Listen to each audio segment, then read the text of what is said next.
అలానే స్వామి మనం చూస్తే ఈ వ్రతాన్ని ఎవరైతే ఉన్నారో వాళ్ళు సుమంగళి లేదా కొత్తగా పెళ్ళైన వాళ్ళు వీళ్ళే ఎక్కువగా ఆచరిస్తూ ఉండాలా? ఎవరు ఈ యొక్క పూజా విధానానికి అర్హులు అంటే ఏం చెప్తారు?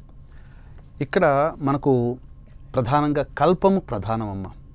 పార్వతీదేవి ఈ యొక్క కలియుగంలో అందరికీ కూడా సుఖ సంతోషాదులు భోగభాగ్యాదులు కలగాలి, అందరి యొక్క జీవితం బాగుండాలి, కలియుగం సమీపిస్తుంది, కలియుగంలో ప్రధానంగా ధనమిదం మూలం జగత్. కాబట్టి లక్ష్మీ అనుగ్రహం కావాలంటే ఏం చేయాలన్నప్పుడు ఆ యొక్క పార్వతీ పరమేశ్వరుల యొక్క సంవాదంలో భాగంగా ఆ ఈశ్వరుడు మన యందు ప్రేమతో ఈ యొక్క వ్రత విధానాన్ని అందరికీ తెలియచేయడం జరిగింది. ఈ వ్రతాన్ని తొట్టతొలి ఆచరించినటువంటి చారుమతి.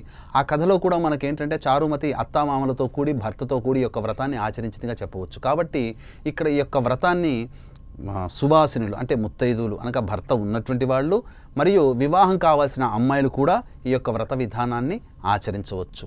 అయితే పూర్వ సువాసినులు ఈ యొక్క వ్రతాన్ని ఆచరించకూడదా అని చెప్పి చాలామంది అంటుంటుంటారు. అయితే వాస్తవానికి ఈ యొక్క వ్రత విధానం ఎన్నో ఏళ్ల నుంచి భర్త ఉండగా చేసుకొని ఎంతో ప్రేమతో అమ్మవారి యొక్క అనుగ్రహం పొందడం కోసం ఆ యొక్క సమయంలో భర్త ఉన్న సమయంలో చేసుకుని ఉంటారు.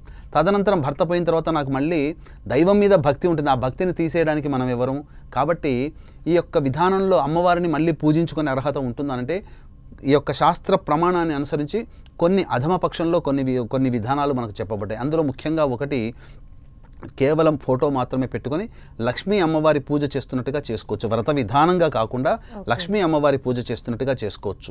లేదు ఇంకా ఎవరైనా బాగా భక్తిగా శ్రద్ధగా చేసుకోవాలంటే తన కూతురి చేత చేయించవచ్చు, కోడలి చేతనైనా చేయించవచ్చు. లేని అధమపక్షంలో నేనే ఈ అమ్మవారి వ్రతాన్ని చేయాలని చెప్పి ఎవరైనా కానీ వితంతువులు గనక ఆలోచన చేసినట్లయితే బ్రాహ్మణుని కర్తగా పెట్టి ఆమె యొక్క గోత్రనామాదులతో బ్రాహ్మణుడు చేసినట్లయితే తప్పకుండా ఆమె చేసినటువంటి ఫలితమే ఆ యొక్క విధానంగా ఆ యొక్క వ్రత ఫలితం కూడా పొందవచ్చమ్మా.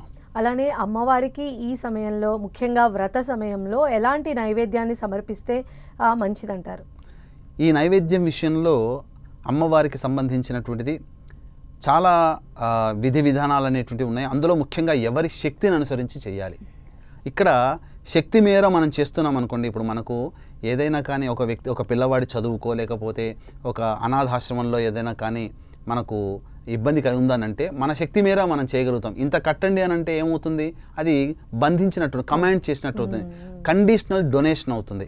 అట్లాగే మనం ఏం పని చేసినా వాలంటరీగా చేయాలి, మన హృదయం పూర్వకంగా మనం చేయాలి. కాబట్టి ముఖ్యంగా ఈ దేవతా పూజల్లో మనస్సుని అర్పించి చేయాలి. కాబట్టి ఈ నియమం ప్రకారం ఇంత నైవేద్యాలు పెట్టాలా, ఈ పూజ చేస్తున్నాం కాబట్టి ఇన్ని నైవేద్యాలు పెట్టాల్సి వస్తుందనే భావన పెట్టుకుంటూ కనుక చేసినట్లయితే ఫలితం రాదు. ఆ విధంగా మన యొక్క దేవతా పూజల్లో కూడా ఇలాగే చేయాలని చెప్పి నియమం లేదు. ఈ యొక్క వరలక్ష్మి వ్రతంలో మన శక్తి కొలది 9 రకాలైనటువంటి నైవేద్యాలు పెట్టవచ్చు.